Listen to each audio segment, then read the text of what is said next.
Good morning, guys. Right now, the police and SWAT units on hand here are trying to clear out from this area. That way, the neighborhood can kind of return back to a sense of normalcy. Now, the reason I say that is because it's around that hour when everyone's starting to really wake up and get ready to go to work, school, what have you. As a matter of fact, we just had a young man walk up to us right now and tell us he needed someone to move their car from out of his driveway so that he could please leave and go to school. We told him, of course, we weren't able to be in charge of that. We got it. It's not out of our jurisdiction, so of course we directed him towards police in hopes that he will be able to make it where he needs to go on time. But back to the situation on hand out here right now. As you mentioned, they have a 23-year-old white male in custody following an hours-long standoff. It took place on the 2600 block of Walcott Street here on the city's southeast side. Right now we're on Dietz and Croft, about 2 blocks away from there. This is where police have had us positioned all morning long. Initially it was for our own safety, though, because they received word from one of the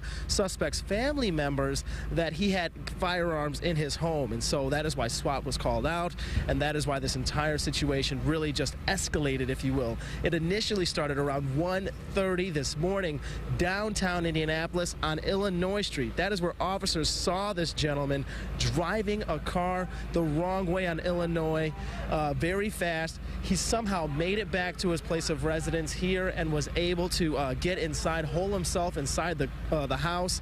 Eventually, though, again, the SWAT team was called because they thought he had firearms.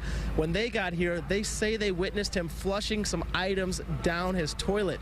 Based on experience, they believe that could have been drugs or narcotics, but of course they can't tell for certain just yet. But he will be charged with having narcotics because they found some in his vehicle regardless. Now, other things he'll be charged for: fleeing as well as resisting arrest. So 3 charges that he's looking at preliminarily at this time. That is what we're being told by officers out here right now. Again, those officers packing up, calling it quits. Luckily, this all ended peacefully. We're told he came out of his home peacefully after they dispensed gas bombs and received a warrant to enter into the home and bring him out. That is how they executed this situation out here, and luckily it all went according to plan, according to them, and so now things are able to return to normal out here in this community once again. For now, we're live here on the city's southeast side this morning. Eric Cox, RTV6.